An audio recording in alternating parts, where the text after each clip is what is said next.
السلام عليكم ورحمة الله تعالى وبركاته.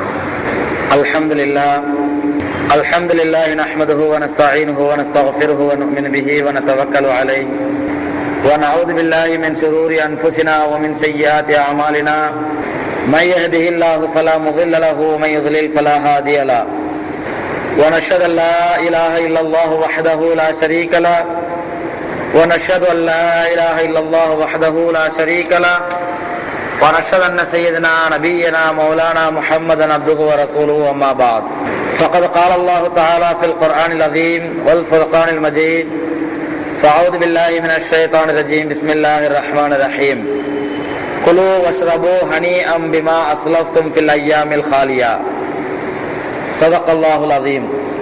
وقال نبينا عليه الصلاة والسلام والذي نفسي بيده لرائحة خلوف فم الصائم أطيب عند الله من ريح المسك أو كما قال عليه الصلاة والسلام. கண்ணியத்திற்கும் மரியாதைக்கும் உரிய அல்லாஹ்வின் நல்லடியார்களே, அளவற்ற அருளாளனும் நிகரற்ற அன்புடையானுமாகிய எல்லாம் அல்ல அல்லாஹ் ஜல்ல ஷானஹு தஆலாவின் பேரருள் பெருங்கிருபையினால் புனிதமான ரமலான் மாதத்தை அடைந்து அந்த ரமலான் மாதத்திலே ரப்புல் ஆலமீனுக்கு விருப்பமான இபாதத்துகளையும் நற்கிரியைகளையும் செய்வதற்குரிய பாக்கியத்தை வல்ல ரஹ்மான் நமக்கு வழங்கியிருக்கின்றான். அன்பு சகோதரர்களே, இந்த ரமலான் மாதத்திலே அல்லாஹ் ஜல்ல ஷானஹு தஆலா நமக்கு பகல் முழுவதும் பசித்திருந்து தாகித்திருந்து இச்சைகளை மறந்து இரவிலே விழித்திருந்து இபாதத் செய்ய வேண்டும், வணங்க வேண்டும் என்று ரப்புல் ஆலமீன் நமக்கு கட்டளையிட்டிருப்பதன் நோக்கம் என்ன, எதற்காக ரப்புல் ஆலமீன் இப்படி நமக்கு விதித்திருக்கின்றான், கடமையாக்கி இருக்கின்றான் என்பதை நாம் பார்க்கும் பொழுது, சகோதரர்களே, இந்த நோன்பாளிகளுக்கு அல்லாஹ் கொடுத்திருக்கக்கூடிய சிறப்பு, அல்லாஹ் வழங்கி இருக்கக்கூடிய கண்ணியம், அல்லாஹ் வழங்கி இருக்கக்கூடிய சிறப்பான அம்சங்கள், இவற்றை நாம் கவனத்தில் கொள்வோமெனால், நோன்பாளிகளுக்கு என்று அல்லாஹ் சில சிறப்பு அம்சங்களை கூறியிருக்கின்றானே, அந்த சிறப்பு அம்சங்களை நாம் சற்று கவனத்திலே கொள்வோம் எனால் அல்லாஹ் நோன்பை எதற்காக கடமையாக்கினான் என்ற காரணத்தை நாம் புரிந்து கொள்ளலாம். எந்த நோக்கத்திற்காக அல்லாஹ் நமக்கு கடமையாக்கினான் நோன்பை, எந்த நோக்கத்தின் அடிப்படையில் ரப்புல் ஆலமீன் நமக்கு பசித்திருக்கும்படியும் தாகித்திருக்கும்படியும் விதியாக்கினான் என்பதை அல்லாஹ் நோன்பாளிகளுக்கு என்று சொல்லியிருக்கக்கூடிய சிறப்பு அம்சங்களை கவனிக்கும் பொழுது அந்த நோக்கத்தை நாம் இலகுவாக விளங்கிக் கொள்ளலாம். அன்பு சகோதரர்களே, அப்படி என்ன அல்லாஹ் சிறப்பு அம்சங்களை வழங்கியிருக்கின்றான் நோன்பாளிகளுக்கு என்று அல்லாஹ் தன்னுடைய திருமறையை சொல்லி காட்டியிருக்கின்றான். சொர்க்கவாசிகளுடைய நிலைமை மறுமையிலே, கமன் ஊத்திய கிதாபஹு பியமீனிஹி, யாருடைய அமல் நாமா என்னும் பட்டோலையை, அவருடைய அமல்கள் சம்பந்தப்பட்ட அந்த ஓலையை வலது கையிலே கொடுக்கப்படுமோ, யாருக்கு அமல் நாமா என்ற பட்டோலை வலது கையிலே கொடுக்கப்படுமோ, கிதாபியா, அவர் எல்லோரையும் அழைத்து காண்பிப்பார், பாருங்கள் என்னுடைய பட்டோலையை பாருங்கள், நான் வெற்றி பெற்று விட்டேன், நான் பாஸ் ஆகிவிட்டேன், அல்லாஹ் எனக்கு வைத்த சோதனையிலே, அல்லாஹ் எனக்கு வைத்த பரீட்சையிலே நான் வெற்றி பெற்று விட்டேன், இதோ எனக்கு கிடைத்திருக்கக்கூடிய சர்டிபிகேட்டை பாருங்கள் என்று அல்லாஹ்வால் வழங்கப்பட்ட அந்த ஆமால் நாமா என்ற சர்டிபிகேட்டை அவர் எல்லோரிடத்திலும் சந்தோஷமாக கொண்டு போய் காண்பிப்பார். யார் கமன் ஊத்திய கிதாபஹு பியமீனிஹி, யாருடைய சர்டிபிகேட்டை, யாருடைய சான்றிதழை அவருடைய வலது கையிலே கொடுக்கப்படுமோ அவரை. அப்ப அவருடைய குணாதிசயங்களை பற்றி அல்லாஹ் சொல்லிவிட்டு அவர் எப்படி எப்படியெல்லாம் சந்தோஷப்படுவார், எப்படி எப்படியெல்லாம் அவர் பெருமைப்படுவார், எப்படி எப்படியெல்லாம் தன்னுடைய சந்தோஷத்தை வெளிப்படுத்துவார் என்பதை அல்லாஹ் குறிப்பிட்டு விட்டு கடைசியில் சொல்லுகின்றான், அந்த வெற்றி பெற்ற சான்றிதழ் பெற்றவர்களுக்கு, அல்லாஹ்விடத்தில் வெற்றி பெற்று சொர்க்கவாதிகள் என்று தீர்மானிக்கப்பட்டு வலது கையிலே பட்டோலை கொடுக்கப்பட்டு சான்றிதழ் வழங்கப்பட்டவர்கள், அவர்களுக்கு சொல்லப்படும் அல்லாஹ் தரப்பிலிருந்து என்னவென்று தெரியுமா, குலு வஷ்ரபு, இந்த சொர்க்கத்திலே நீங்க நன்றாக சாப்பிடுங்கள், நன்றாக குடியுங்கள், நன்றாக சாப்பிடுங்கள், நன்றாக குடியுங்கள். இங்கே உங்களுக்கு எந்த விதமான தடையும் கிடையாது, இங்கே நோன்பு கிடையாது, சாப்பிடக்கூடாது, குடிக்கக்கூடாது, பருகக்கூடாது, மனைவியோடு சேரக்கூடாது என்ற தடையெல்லாம் உங்களுக்கு இங்கே கிடையாது. குலு வஷ்ரபு, இஷ்டப்படி சாப்பிடுங்கள், இஷ்டப்படி பருகுங்கள், விரும்பியதெல்லாம் உண்ணுங்கள், விரும்பியதெல்லாம் பருகுங்கள் என்று அவர்களுக்கு சொல்லப்படும். சொல்லிவிட்டு ஏன் தெரியுமா, விரும்பியபடிலாம் சாப்பிடுங்க, விரும்பியபடிலாம் குடிங்க அல்லாஹ் ஏன் தெரியுமா சொல்றான்? பிமா அஸ்லஃப்தும் ஃபில் அய்யாமில் ஹாலியா, நீங்கள் ஒரு குறிப்பிட்ட நாட்களிலே நன்மைகள் செய்து அந்த நன்மையை சேர்த்து வைத்ததினால், இங்கே அனுப்பி வைத்ததினால், நீங்கள் அதற்கு பாகமா இப்பொழுது நன்றாக சாப்பிடுங்கள், நன்றாக குடியுங்கள் என்று அல்லாஹ் சொல்லுவான் என்று திருமறையிலே அவர் ரப்பல் ஆலமீன் சொல்லி காட்டியிருக்கின்றார். சகோதரர்களே, இந்த ஆயத்திற்கு விரிவுரை எழுதக்கூடிய முஃபஸ்ஸிர்கள் சொல்கிறார்கள், அல்லாஹ் நீங்கள் உலகத்திலே முன் சென்ற நாட்களிலே, அதாவது சில நாட்களுக்கு முன்னால் என்று அல்லாஹ் குறிப்பிடுவது உலக வாழ்க்கையை. இந்த உலக வாழ்க்கையை பிமா அஸ்லஃப்தும் ஃபில் அய்யாமில் ஹாலியா, சில குறிப்பிட்ட நாட்களிலே நீங்கள் செய்த நன்மைகளின் காரணமா என்று அல்லாஹ் சொல்கின்றானே, அது என்ன நன்மை தெரியுமா? அவர்கள் இங்கே பசித்திருந்ததும் தாய்த்திருந்ததையும் தான் அல்லாஹ் நன்மை என்று குறிப்பிடுகின்றார். உலகத்திலே நீங்கள் எனக்காக பசித்திருந்ததினால், உலகத்திலே நீங்கள் எனக்காக தாய்த்திருந்ததினால், இங்கே நீங்கள் இஷ்டப்படி பருகுங்கள், இஷ்டப்படி சாப்பிடுங்கள். உலகத்திலே நான் உங்களுக்கு பசியை கொடுத்திருந்தேன், தாகத்தை கொடுத்திருந்தேன், டயர்ட்னஸை கொடுத்திருந்தேன், உங்களுக்கு உடல் தளர்வை கொடுத்திருந்தேன். இதையெல்லாம் நீங்கள் எனக்காக செய்து கொண்டீர்கள் அல்லவா? அதற்கு பாகமாக நீங்கள் உலகத்திலே விட்டதையும் சேர்த்து இங்கே பிடியுங்கள், உலகத்திலே சாப்பிடாமல் இருந்ததையும் சேர்த்து இங்கே சாப்பிடுங்கள் என்று ரப்பல் ஆலமீன் கூறுகின்றார். சகோதரர்களே, அங்கே மறுமையிலே அல்லாஹ் தரக்கூடிய சொர்க்கத்திலே தரக்கூடிய உணவை சாப்பிடுவது என்பது அது சாதாரண உணவு அல்ல. இங்கே நாம் எவ்வளவு சுவைமிக்க உணவாக இருந்தாலும், எவ்வளவு நமக்கு பிடித்தமான உணவாக இருந்தாலும், எவ்வளவுதான் நமக்கு மிக மிக விருப்பமான உணவாக இருந்தாலும் ஒரு அளவுக்குமே நம்மளால் சாப்பிட முடியாது. எவ்வளவு பெரிய சாப்பாட்டு ராமனாக இருக்கட்டும், அவர் எவ்வளவு பெரிய பீட்டுவாக இருக்கட்டும், அவர் ஒரு அளவுக்குமே சாப்பிட முடியாது. ஆனால் சகோதரர்களே, ரப்பல் ஆலமீனுடைய தர்பாரிலே அந்த சொர்க்கத்திலே ரப்பல் ஆலமீன் இங்கே நாம் நோன்பு வைத்ததற்கு பகரமாக பிமா அஸ்லஃப்தும் ஃபில் அய்யாமில் ஹாலியா, இந்த குறிப்பிட்ட நாட்களிலே நீங்கள் நோன்பு என்ற பெயரில் நீங்கள் செய்த நன்மைகளுக்கு பகரமாக இங்கே நாம் வழங்கக்கூடிய இந்த உணவை, இந்த ரிஸ்கை நீங்கள் இஷ்டப்படி எல்லாம் சாப்பிடுங்கள். குலு வஸ்ரபு ஹனியா, அல்லாஹ் சொல்ல விருப்பப்படி எல்லாம் சாப்பிடுங்கள், விரும்பியவாரெல்லாம் சாப்பிடுங்கள். கண்ணியத்திற்கு சகோதரர்களே, ரப்பல் ஆலமீன் இங்கே நமக்கு உண்ணுவதையும் பருகுவதையும் தடை செய்தது எதற்காக வேண்டும் என்றால், இதைவிட பன்மடங்கு பெரிய உணவையும் பானத்தையும் நமக்கு மறுமையை தர வேண்டும் என்பதற்காக வேண்டித்தான். இதைவிட சிறந்த, எத்தனையோ மடங்கு சிறந்த, பன்மடங்கு உயர்ந்த அந்த அற்புதமான உணவையும் அற்புதமான பானத்தையும் மறுமையிலே தர வேண்டும் என்பதற்காக வேண்டித்தான் அல்லாஹ் உலகத்திலே அவற்றை நமக்கு தடை செய்திருக்கின்றான். அன்புக்குரிய சகோதரர்களே, அதனால்தான் பெருமானார் ஸல்லல்லாஹு அலைஹி வஸல்லம் சொன்னார்கள், அஸ்ஸௌமுலி, நோன்பு என்பது எனக்காக வேண்டி உள்ளது. அல்லாஹ் சொல்கின்றான், நோன்பு என்பது எனக்காக வேண்டி உள்ளது. மற்ற இபாதத்துகள் எல்லாம் என்னுடைய அடியானுக்கு உள்ளது. மற்ற இபாதத்துகள் எல்லாம் என்னுடைய அடியான் அவனுக்காக செய்கிறான். தொழுகிறான் என்றால் அவனுடைய நன்மைக்காக தொழுகின்றான். ஜகாத்து கொடுக்கிறான் என்றால் அவனுடைய நன்மைக்காக ஜகாத்து கொடுக்கின்றான். ஹஜ்ஜி செய்கிறான் என்றால் அவனுடைய நன்மைக்காக ஹஜ்ஜி செய்கின்றான். ஆனால் அஸ்ஸௌமுலி, நோன்பு என்பது மட்டும் அவனுக்காக அல்ல, எனக்காக நோன்பு வைக்கின்றான், எனக்காக நோன்பு வைக்கிறான். ஏன்? நாம் தொழுவது அல்லாஹ்வுக்காக தான் நோன்பு வைக்க தொழுகிறோம், ஜகாத்து கொடுக்கிறோம் அல்லாஹ்வுக்காக தான் ஜகாத்து கொடுக்கிறோம், ஹஜ்ஜி செய்வது அல்லாஹ்வுக்காக தான் ஹஜ்ஜி செய்றோம். தொழுது தக்பீர் கட்டும் பொழுது லில்லாஹி தஆலா, அல்லாஹ்வுக்காக வேண்டி தொழுகிறேன் அப்படின்னு தான் தக்பீர் கட்டுறோம். அப்ப எப்படி நமக்காக தொழுவதாகும் என்று சொல்லுவோம். ஏனால் சகோதரர்களே, இங்கே தொழுகை, ஜகாத்து, ஹஜ்ஜி இந்த மூன்று இபாதத்துகளுக்கும் நோன்பு என்ற இபாதத்துக்கும் ஒரு பெரிய வித்தியாசம் உண்டு. தொழுகை, ஜகாத்து, ஹஜ்ஜி என்ற இபாதத்துகளுக்கும் நோன்பு என்ற இந்த இபாதத்துக்கு மத்தியிலே ஒரு பெரிய வித்தியாசம் உண்டு. என்ன வித்தியாசம் என்றால், ஒரு மனிதர் தொழுகிறார் என்றால் அவர் எவ்வளவுதான் அடுத்தவங்களுடைய கண்ணுக்கு தெரிந்துவிடக் கூடாது, யாரும் நம்மளை பார்த்து விடக் கூடாது, தனிமையிலே தொழ வேண்டும், நம்முடைய தொழுகை அல்லாஹ்வுக்கு மட்டுமே தெரிய வேண்டும் என்ற எண்ணத்தில் அவர் தொழுதாலும் கூட சகோதரர்களை யாராவது ஒருவர் அவரை பார்த்து விடுவதற்கு வாய்ப்புண்டு. யாராவது ஒருவர் அவரை பார்த்து விடுவதற்கு வாய்ப்புண்டு. யாராவது ஒருவர் அவர் தொழுவதை கண்டு விடுவதற்கு வாய்ப்புண்டு. அதே போன்று ஜகாத்து கொடுக்கிறார் என்றால் எவ்வளவுதான் அவர் மறைந்து ஜகாத்து கொடுத்தாலும் யாருக்கும் தெரிந்துவிடக் கூடாது. நாம் அல்லாஹ்வுக்காக வேண்டி ஜகாத்து கொடுக்க வேண்டும், அல்லாஹ்வுக்கு நமக்கு மத்தியிலே மட்டுமே தெரிய வேண்டும், யாருக்கும் தெரிந்துவிடக் கூடாது என்று அவர் மறைத்து ஜகாத்து கொடுத்தாலும் சகோதரர்களே, குறைந்தபட்சம் ஜகாத்து வாங்குபவருக்காக தெரிந்துவிடும். யாருக்கும் தெரியாவிட்டாலும் ஜகாத்து வாங்குபவருக்கு தெரிந்துவிடும், இந்நாள் நமக்கு ஜகாத்து கொடுத்தார் என்று. அதே போன்று ஹஜ்ஜை மறைத்து செய்யவே முடியாது. ஹஜ் என்ற இபாதத் இருக்கிறது, அது கூட்டு இபாதத், அதை மறைத்தெல்லாம் செய்ய முடியாது. அது தனியாக செய்ய முடியாது, எல்லோரும் சேர்ந்துதான் செய்ய வேண்டும், எல்லோருக்கும் தெரிந்துதான் செய்ய முடியும். அதே போன்று தொழுகை எடுத்துக்கொண்டால் கூட நஃபிலான தொழுகை எடுத்தால் மறைத்து தொழ முடியுமே தவிர ஃபர்லான தொழுகை அது ஒரு கூட்ட இபாதத்து, அதையும் எல்லோருக்கும் தெரியும்படியாகத்தான் தொழுதாக வேண்டும். ஆனால் அன்புக்குரிய சகோதரர்களே, நோன்பை நாம் வைத்திருக்கும் நோன்பை மறைக்க வேண்டும் என்று நாம் முடிவு செய்துவிட்டால் யாராலும் கண்டுபிடிக்க முடியாது ஒரு நோன்பாளியா இல்லையா என்பதை.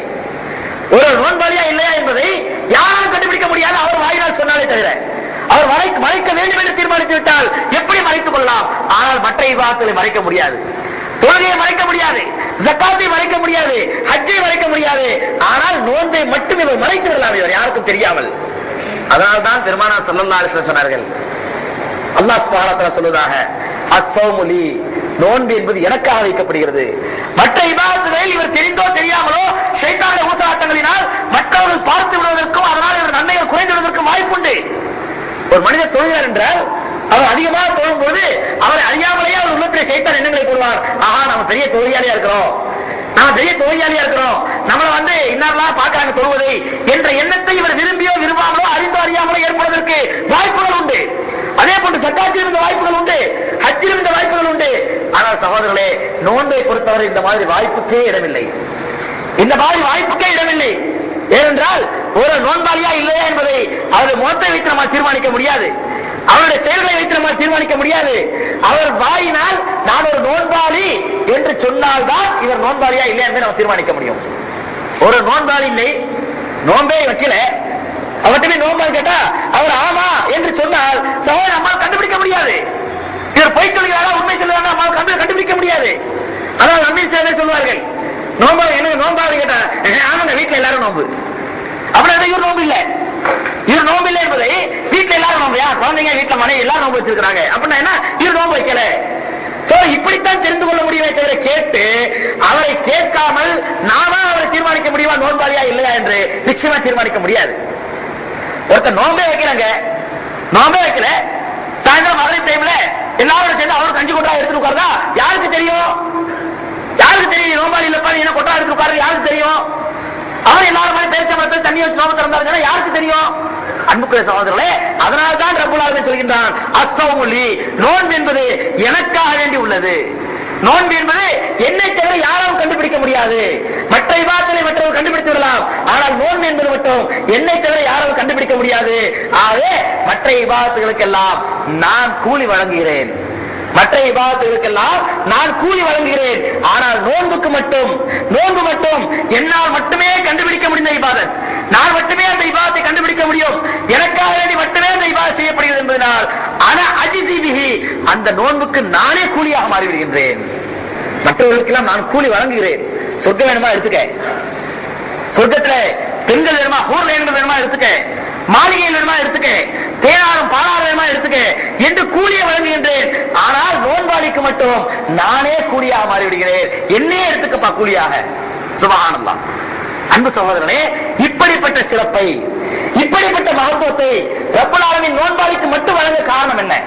எதற்காக வேண்டி அல்லாஹ் சுப்ஹானஹு வ தஆலா நோன்பாளிக்கு இப்படிப்பட்ட சிறப்பை கொடுக்கிறார் என்று பார்ப்போம் என்றால், சகோதரர்களே, மற்ற இபாதத்துகள் எல்லாம் இபாதத்துக்கள், மற்ற இபாதத்துகள் எல்லாம் அல்லாஹ்வுக்கு செலுத்த வேண்டிய கடமைகள்.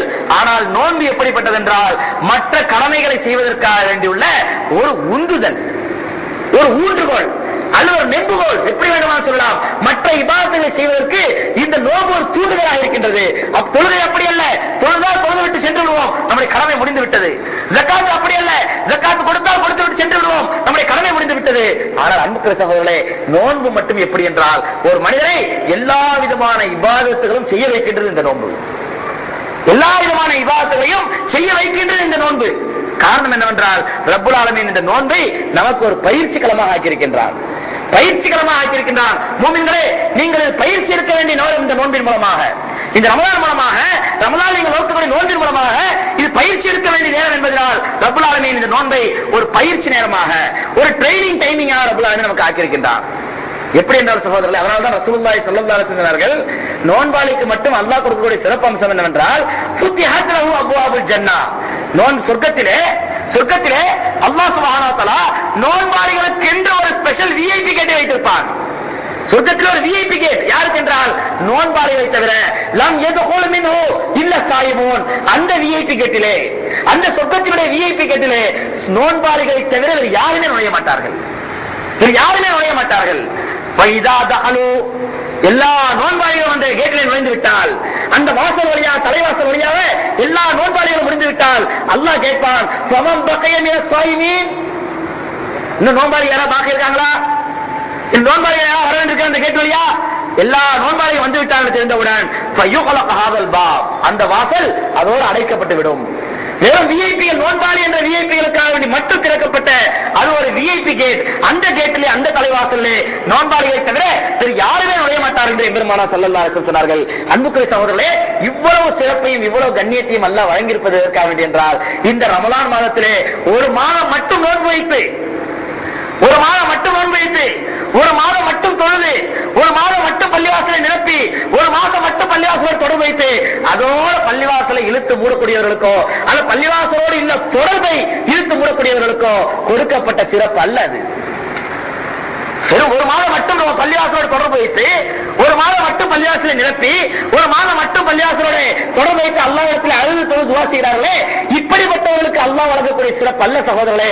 இந்த நோன்பை தங்களுடைய வாழ்வினுடைய ஒரு பயிற்சி நேரமாக எடுத்துக்கொண்டு, ஒரு ட்ரைனிங் டைமாக எடுத்துக்கொண்டு, இந்த பயிற்சியை, இந்த ரமலானில் அவர்கள் எடுக்கக்கூடிய பயிற்சியை, இந்த ரமலானில் அவர்கள் மேற்கொள்ளக்கூடிய பயிற்சியை ரமலானுக்கு பிறகு ஒரு வருடம் முழுவதும், ரமலானுக்கு பிறகு உள்ள ஒரு வருடம் முழுவதும் இந்த பயிற்சியை நடைமுறைப்படுத்துவார்கள் என்றால், அப்படிப்பட்டவர்களுடைய நோன்புக்கு தான் ரப்பல் ஆலமீன் இவ்வளவு சிறப்புகளை கொடுக்கின்றார்.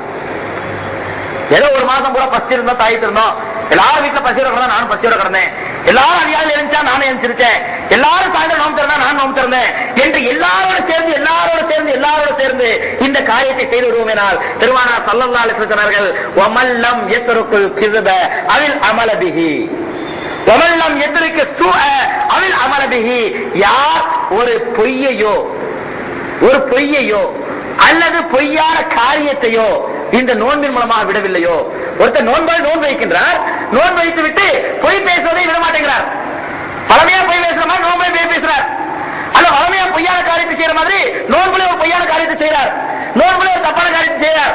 எந்த விதமான வித்தியாசம் இல்ல நோன்புக்கு முன்னாடி இருந்ததுக்கும். அது நோன்பு வச்சிருக்கமே, இப்பமாவது கொஞ்சம் பொய்யை தவிர்த்து கொள்ளலாம், இப்படி இந்த நோன்பு காலத்திலே பொய் சொல்வதை தவிர்த்து பயிற்சி எடுத்து நோன்புக்கு பிறகு இன்ஷா அல்லாஹ் பொய் சொல்வதை மொத்தமாக விட்டொழிக்கலாம் என்ற எண்ணமே இல்லாமல் ஏதோ நோன்பு வைக்கிறோம், ஏதோ பட்டினி கிடக்கிறோம், ஏதோ பசிச்சிருக்கிறோம், ஏதோ தராவி தொழுகிறோம், ஏதோ நோன்பு திறக்கிறோம் என்ற அடிப்படையில் இருப்பார்கள். ஆனால் பெருமானார் ஸல்லல்லாஹு அலைஹி சொல்கிறார்கள், யாருடைய நோன்பு அவரை பொய் சொல்வதை விட்டோ அல்ல பொய்யான செயல்கள் எல்லா தவறான காரியங்களை விட்டோ அவர் தடுக்கவில்லையோ, லைஸ லில்லாஹி தஆலா ஹாஜத்துன் லிஜூஇஹி வ அத்ஷானிஹி, அவருடைய பசியினாலோ தாகத்தினாலோ ரப்பல் ஆலமீனுக்கு எந்த பலனும் இல்லை. சகோதரர்களே, அல்லாஹ் இந்த நோன்பின் மூலமாக என்ன நாடுகிறான் என்றால், மூமின்களே, இந்த நோன்பு என்பது வெறும் பசித்திருப்பதல்ல, வெறும் தாகித்திருப்பதல்ல, வெறும் பட்டினியோடு கிடப்பதல்ல, இது ஒரு பட்டினி போராட்டம் அல்ல, மாறாக இந்த நோன்பின் மூலமாக நீங்கள் இபாதத்துடைய பயிற்சி எடுத்து, அல்லாஹ்வுக்கு வழிபடக்கூடிய பயிற்சி எடுத்து, அல்லாஹ்வுடைய ரசூல் ஸல்லல்லாஹு அலைஹி வஸல்லம் அவருடைய வாழ்க்கை முறைப்படி தங்களுடைய வாழ்க்கையை அமைத்துக் கொள்வதற்கான ஒரு பயிற்சி எடுத்து, இந்த பயிற்சியை வாழ்க்கை முழுவதும் நீங்கள் நடைமுறைப்படுத்தும் பொழுதுதான் அல்லாஹ்விடத்தில் இத்தனை சிறப்புகள் கிடைக்கிறது. சொர்க்கத்திலே உங்களுக்கு என்று ஒரு விஐபி கேட்டு கிடைக்கிறது.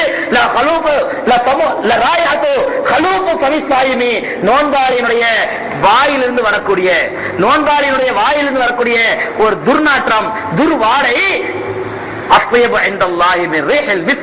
அல்லாஹ்விடத்திலே அது கஸ்தூரியை விட மிக உயர்தரமான வாசனை மிகுந்தது. நோன்பாளி வயிறு பசிக்கும் பொழுது, வயிறு காலியாகும் பொழுது ஒரு விதமான வாடை வாயிலிருந்து வரலாம். அந்த வாடை பெருமானார் ஸல்லல்லாஹு அலைஹி சொல்கிறார்கள், அது உங்களுக்கு வேண்டுமான வாடையாக தெரியலாம், உங்களுக்கு வேண்டுமான துர்நாற்றமாக தெரியலாம், ஆனால் இவர் எதற்காக வேண்டி அந்த வாடை வருகிறது? இவர் அல்லாஹ்வுக்காக வேண்டி பசித்திருப்பதினால், அல்லாஹ்வுக்காக வேண்டி தாகித்திருப்பதினால், அல்லாஹ்வுக்காக வேண்டி எதையுமே உண்ணாமல் பருகாமல் இருப்பதினால் அதனால் ஏற்படக்கூடிய வாடை ரப்பல் ஆலமீனிடத்திலே அத்யபு இன்தல்லாஹி மின் ரீஹில் மிஸ்கி, அது கஸ்தூரி மணத்தை விட அல்லாஹ்விடத்தில் உயர்வானதாக இருக்கின்றது, கஸ்தூரி வாசனை விட அல்லாஹ்விடத்தில் உயர்ந்த நறுமணம் மிக்கதாக இருக்கிறது என்ற இந்த சிறப்பு யாருக்கு என்றால் வெறும் பசித்திருப்பவர்களுக்கு அல்ல சகோதரர்களே, வெறும் தாகித்திருப்பவர்களுக்கு அல்ல, ஏதோ நோன்பு வைக்கிறோம், ஏதோ பசித்திருக்கிறோம் என்பதற்காக அல்ல. அதைத்தான் ரசூலுல்லாஹி ரசூலுல்லாஹி ஸல்லல்லாஹு அலைஹி வஸல்லம் யார் நோன்பு வைத்து அந்த நோன்பை தங்களுடைய வாழ்க்கையினுடைய தர்பியத்திற்காக, தங்களுடைய வாழ்க்கையினுடைய தஸ்கியத்திற்காக, தங்களுடைய வாழ்க்கையை பரிசுத்தப்படுத்திக் கொள்வதற்காக, தனக்கும் அல்லாஹ்வுக்கும் உள்ள தொடர்பை வலுப்படுத்திக் கொள்வதற்காக, தனக்கும் ரப்பல் ஆலமீனுக்கும் உள்ள தொடர்பை உறுதிப்படுத்திக் கொள்வதற்காக வேண்டி இந்த ரமலானை, இந்த நோன்பை யார் பயன்படுத்திக் கொள்ளவில்லையோ அவருடைய பசியினாலோ தாகத்தினாலோ அல்லாஹ்வுக்கு எந்த பலனும் இல்லை. அல்லாஹ்வுக்கு தேவையில்லை இப்படிப்பட்ட பசியும் பட்டினியும். அன்பு சகோதரர்களே, இப்பொழுது நாம் விளங்கிக் கொள்ளலாம், ரமலான் என்பது ரப்புல் ஆலமீன் நம்முடைய அஹ்லாக்கிலே, நம்முடைய நற்குணங்களிலே, நம்முடைய நல்ல அமல்களிலே, நம்முடைய இபாதத்துகளிலே, நம்முடைய தக்வாவிலே, நம்முடைய இறை அச்சத்திலே, நம்முடைய அல்லாஹ்வோட நெருக்கத்திலே ஒருவித உயர்வை ஏற்படுத்துவதற்காக, தர்ஜாவை கூட்டுவதற்காக அல்லாஹ் நமக்கு வழங்கி இருக்கக்கூடிய ஒரு பயிற்சி களம். சகோதரர்களே, அடிக்கடி நான் ஒரு உதாரணம் உங்களுக்கு சொல்வதுண்டு. இந்த நேரத்தில் அதை உங்களுக்கு ஞாபகப்படுத்துவது அவசியமா இருக்கும் என்று நினைக்கின்றேன். பயிற்சி காலம் என்பது ட்ரைனிங் டைம் என்பது, ட்ரைனிங், ஒரு மனிதன் ட்ரைனிங் எடுக்கிறார் என்றால் அந்த பயிற்சி நேரம் என்பது அவனுக்கு மிக மிக இலகுவாக ஆக்கப்படும். பயிற்சி நேரத்தை அவன் வேலை செய்யப்படும் நேரத்தை விட பயிற்சி நேரம் என்பது மிக மிக இலகுவாக ஆக்கப்படும். உதாரணமாக ஒரு சாதாரண ஒரு மனிதன் ஒரு டிரைவிங் ட்ரைனிங் எடுக்கின்றான், ஓட்டுநர் பயிற்சி எடுக்கின்றான், டிரைவிங் கற்றுக்கொள்வதற்கான பயிற்சி எடுக்கின்றான்.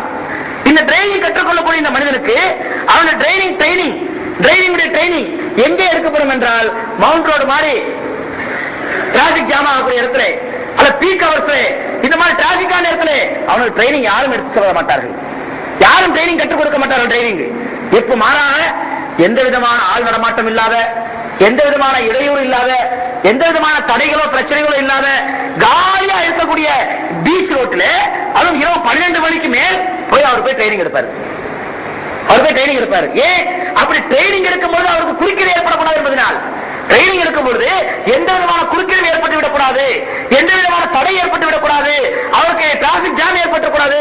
அவர் ட்ரைனிங் எடுக்கும் பொழுது அவர் ஆள் நடமாட்டமே இல்லாத, தடைகளே இல்லாத, சிக்னல்கள் வேலை செய்யாத காலியா இருக்கக்கூடிய ரோட்டிலே, காலியா இருக்கக்கூடிய மைதானத்திலே அது ராத்திரி 12 மணிக்கு மேல போய் ட்ரைனிங் எடுத்துப்பாரு. சகோதரர்களே, அப்படி எந்த பிரச்சனையும் இல்லாமல், தடையும் இல்லாமல் ட்ரைனிங் எடுத்து அவர் அந்த எடுத்த பயிற்சியை, தான் கற்றுக்கொண்ட பயிற்சியை, அவர் எப்பொழுது பயிற்சி எடுத்தவராக, டிரைவிங் கற்றுக்கொண்டவராக ஆவார் என்றால் அவர் தான் எடுத்த ட்ரைனிங்கை பயன்படுத்தி இப்ப அவர் மவுண்ட் ரோட்ல கார் ஓட்டணும், பீக் ஹவர்ஸ்ல டிராபிக் ஜாமான நேரத்துல கார் ஓட்டணும். அப்படி கார் ஓட்டும் பொழுது எந்த விதமான ஆக்சிடென்ட் ஆயிடாம, யார் மேல இடிச்சிடாம, பிரேக் ஒழுங்கா பிடிச்சு, ஆறு ஒழுங்கா அடிச்சு, ஆக்சிடென்ட் ஒழுங்கா போட்டு அவர் ஒழுங்கா ஓட்டி கொண்டு செல்வார். ஏனால் இவர் ட்ரைனிங் கரெக்டா எடுத்திருக்கிறாரு. அப்பொழுதுதான சர்டிபிகேட் வழங்கப்படும். ஒரு மனுஷன் 12 மணிக்கு மேல ட்ரைனிங் எடுக்கிறாரு, ராத்திரி 12 மணிக்கு மேல ட்ரைனிங் எடுக்கிறாரு, ட்ரைனிங் கத்துக்கிறாரு, கத்துக்கிட்டு நல்ல 1 மாசம் 2 மாசம் ட்ரைனிங் எடுத்த பிறகு இப்ப இந்த வண்டி சாவியை கையில கொடுத்து ரோட்ல ஓட்ட பாக்குறா, எனக்கு 12 மணிக்கு மேலதான் ஓட்டி பழக்கம், அதனால அப்பதான் ஓட்டுவேன் என்று அவர் சொன்னால் இவர் ட்ரைனிங் எடுத்தவராக ஆவாரா? இவர் ட்ரைனிங் கற்றுக்கொண்டவராக ஆவாரா? இவர் லைசன்ஸ் கிடைக்குமா, சர்டிபிகேட் கிடைக்குமா? சகோதரர்களே, அது போன்று ரப்புல் ஆலமீன் இந்த ரமலான் மாதத்தை நமக்கு ஒரு ட்ரைனிங் டைமிங்காக, ஒரு பயிற்சி நேரமாக ஆக்கியிருக்கின்றார். இந்த பயிற்சி நேரத்திலே நம்முடைய இபாதத்திலே எந்த விதமான இடையூறு ஏற்பட்டு விடக்கூடாது, இடைஞ்சல் ஏற்படக்கூடாது, கஷ்டம் ஏற்படக்கூடாது, தொல்லை ஏற்படக்கூடாது என்று எப்படி ட்ரைனிங்கை 12 மணிக்கு மேல், இரவு 12 மணிக்கு மேல் செய்யப்படுகிறதோ அதுபோன்று சகோதரர்களே, இந்த ரமலானிலே நம்முடைய இபாதத்துகள், நம்முடைய பயிற்சிகள், நம்முடைய தக்வா, நம்முடைய இறையச்சம், இதிலெல்லாம் இடையூறு ஏற்படுத்தக்கூடிய ஷைத்தானை அல்லாஹ் கட்டி போட்டு விடுகின்றான். ஏனென்றால் பயிற்சி நேரத்திலே இடையூறு ஏற்படக்கூடாது என்பதனால். என்னுடைய அடியார்கள் பயிற்சி எடுத்துக் கொண்டிருக்கிறார்கள். இபாதத்துடைய பயிற்சி, தக்வாவுடைய பயிற்சி, இறை அச்சத்தினுடைய பயிற்சி, அஹ்லாக்குடைய பயிற்சி, ஆமாலுடைய பயிற்சி எடுத்துக் கொண்டிருக்கிறார்கள். இந்த நேரத்தில் இடையூறு ஏற்பட்டு விடக் கூடாது என்பதனால் தான் இடையூறுகள் செய்யக்கூடிய, இபாதத்துகளில் இடையூறு செய்யக்கூடிய ஷைத்தானை ரப்புல் ஆலமீன் கட்டி போட்டு வைத்து விடுகின்றான். சகோதரர்களே, அப்படி இடையூறே இல்லாத இந்த நேரத்தில் பயிற்சி எடுத்து, இடைஞ்சலே இல்லாத, தடைகளே இல்லாத இந்த ரமலானிலே பயிற்சி எடுத்து, இந்த பயிற்சியை நாம் வாழ்க்கை முழுவதும் நடைமுறைப்படுத்த வேண்டும். எப்பொழுது தடைகளும் இடையூறுகளும் ஏற்பட்ட பிறகு, ரமலானுக்கு பிறகு அல்லாஹ் ஷைத்தானை ஆழ்த்து விடுகின்றான். இப்போது தடைகள் வந்து விட்டது, இடையூறு வந்து விட்டது. இப்பொழுது இடையூறு இல்லாத காலத்தில் எடுத்த பயிற்சியை இடையூறு நிரம்பிய காலத்திலும் அவர் நடைமுறைப்படுத்துவார். அப்பொழுது அந்த இபாதத்தை ஒழுங்காக செய்வார். அப்பொழுது தக்வாவோடு இறையச்சத்தோடு நடந்து கொள்வார். அப்பொழுதுதான் அவர் ட்ரைனிங் எடுத்தவர் என்ற பயிற்சி கொடுக்கப்படும். அவருடைய ஆமால் நாமாவை வலது கையிலே கொடுக்கப்படும். நீ ட்ரைனிங் எடுத்துட்டேன், இனி ஓட்டுவதற்கு தயார் என்று சர்டிபிகேட் வழங்கப்படும் அல்லாஹ்வின் தரப்பிலிருந்து. இல்ல நான் 12 மணிக்கு மேலதான் ட்ரைனிங் எடுத்தா பழக்கம், அதனால பீச் ரோட்ல ஆள் நடமாட்டமே இல்லாத ரோட்ல நைட் 10 மணிக்கு மேல 12 மணிக்கு மேலதான் நான் ட்ரைனிங் ஓட்டுவேன் என்று ஒருவர் ஒருவர் சொல்லுவாரேனால் அவருக்கு எப்படி சர்டிபிகேட் வழங்கப்பட மாட்டாதோ, ட்ரைனிங் எடுத்தவராக கணிக்கப்பட மாட்டாதோ, அதுபோன்ற அன்பு சகோதரர்களே, நான் ரமலானிலே இடையூறுகளே இல்லாத நேரத்தில் ஷைத்தானை கட்டிப்பட்டாச்சு, ஷைத்தானை அவிழ்த்து விடப்பட்ட ஷைத்தானை இருக்க கட்டிப்படப்பட்டு விட்டது, நமக்கு தடைகள் இல்லை, இடையூறுகள் இல்லை, இந்த நேரத்தில் நல்ல இபாதத் செய்வேன். ரமலான் கழிந்து இடையில் வந்துட்டா திருமையுடைய இபாதத்தை மூட்டை கட்டி வைத்து விடுவேன் என்று சொன்னால் அவர் 12 மணிக்கு மேல கார் ஓட்டுபவரை போன்று அல்லாஹ்வுடைய பார்வையில கருதப்படுவார். அன்பு சகோதரர்களே, அதனால்தான் உங்களுக்கு நான் திரும்ப திரும்ப ஞாபகப்படுத்துகின்றேன், ரமலான் என்பது இபாதத்துடைய மாதம் அல்ல. இது ரமலான் என்பது இபாதத் செய்யக்கூடிய மாதம் அல்ல, இபாதத் செய்ய வேண்டிய மாதம் அல்ல. மாறாக வாழ்க்கை முழுவதும் இபாதத் செய்வதற்காக பயிற்சி இருக்க வேண்டிய மாதம் தான் ரமலான் மாதம். ஆனால் நாம் எப்படி விளங்கிக் கொண்டோம் என்றால் ரமலான் மாதம் ஒரு இபாதத்துடைய மாதம், ஆக ரமலான் மாதம் மட்டும் இபாதத்துடைய மாதம். ரமலான் மாதத்தில் நிறைய இபாதத் செய்யும் சொல்றதுனால ரமலான் மாதத்தில் மட்டும் இபாதத் செய்வோம், ரமலான் முடிந்தவுடன் எல்லாத்தையும் ஏற கட்டி வாரமாத்திக்கு வச்சிருவோம். அன்பு சகோதரர், இந்த நிலை மாற வேண்டும். ரமலானுடைய உண்மையான தாத்பரியத்தை நாம் புரிந்து கொள்ள வேண்டும். நோன்பாளிகளுக்கு என்று ரப்பல் ஆலமீன் எவ்வளவு சிறப்பம்சங்களை, எவ்வளவு கண்ணியங்களை, எவ்வளவு வெகுமதிகளை ரப்பல் ஆலமீன் வழங்குகின்றானோ அந்த வெகுமதிகளை எல்லாம் பெறக்கூடிய தகுதியுள்ள நோன்பாளிகளாக மாற வேண்டும். ரப்பல் ஆலமீன் அந்த பாக்கியத்தை எனக்கும் உங்களுக்கும் உலகத்தில் எல்லா முஸ்லிமான மக்களுக்கும் தந்தருள்வானாக. வாஹிர் தஅவானா அல்ஹம்துலில்லாஹி ரப்பில் ஆலமீன். அஸ்ஸலாமு அலைக்கும் ரஹ்மத்துல்லாஹி தஆலா வ பரகாத்துஹு.